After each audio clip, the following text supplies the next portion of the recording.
So, what really makes something funny? And maybe more importantly, what makes a funny story great? Not just a quick gag, but a real piece of literature.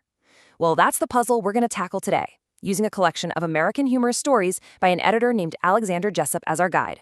Let's pull back the curtain on comedy and see what really makes it work. Right out of the gate, Jessup hits us with this absolutely brutal and, let's be honest, kind of hilarious statement. Just let that sink in for a second. No book is duller than a book of jokes. And you know what? He's got a point, doesn't he? A list of punchlines, one after the other, it just gets old fast. This really sets up the whole problem we're looking at.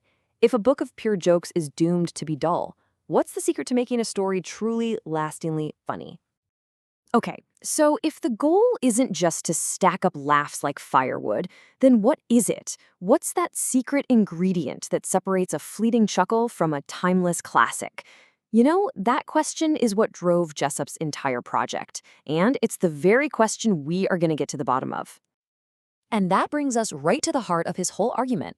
Jessup's big idea is that in great writing, humor is never really the main course. It's more like a seasoning, something that brings out the flavor of everything else. Its purpose is not just for laughs.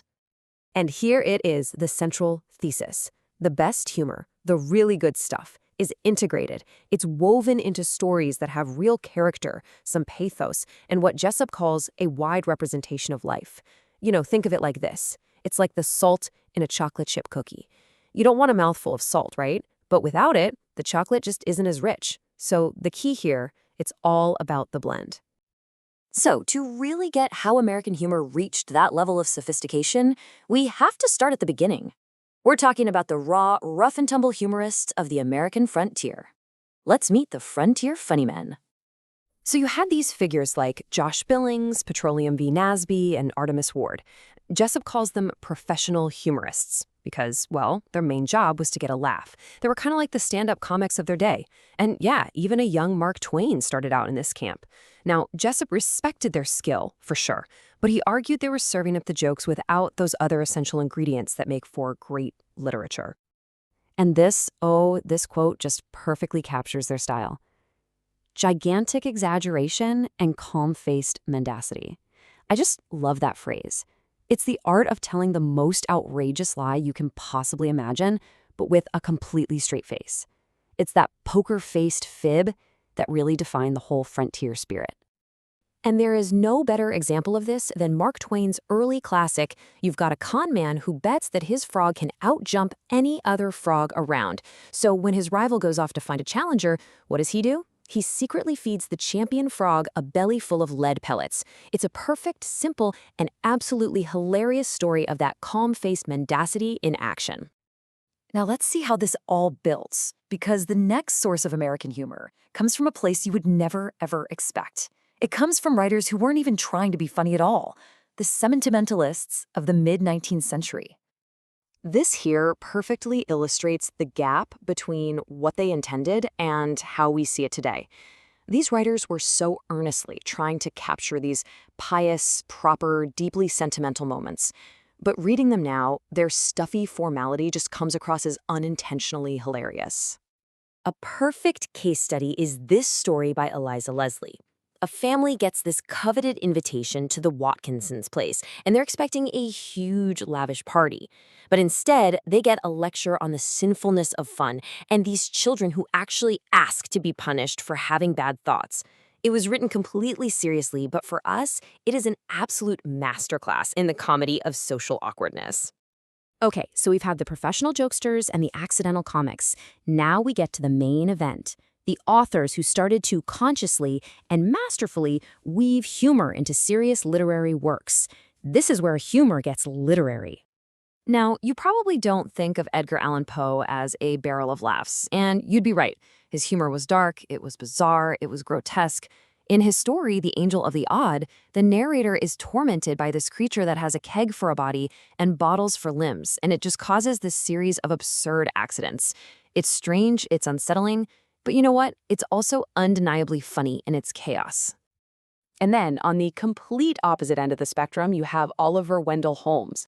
His humor wasn't dark and chaotic at all. It was witty and intellectual. His story about an asylum for old pun makers is just a showcase of clever wordplay. getting its laughs from pure smarts rather than slapstick or exaggeration. And check out this premise, because it feels incredibly modern. In Hale's story, a clergyman is so overwhelmed with tedious meetings that he hires a dull-witted double to attend for him with just 4 pre-canned responses. The plan works perfectly until the double gets elected to the state legislature in his place. See? It's that fantastic blend of a funny idea with a genuinely compelling story. And this all leads us to the final, crucial evolution. It's no longer just about putting humor in a story. It's about how the very art of storytelling, the structure, the pacing, the element of surprise, is what makes the humor truly powerful.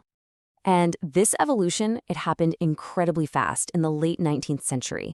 You had writers like Bret Harte, Thomas Bailey Aldrich, and Frank Stockton.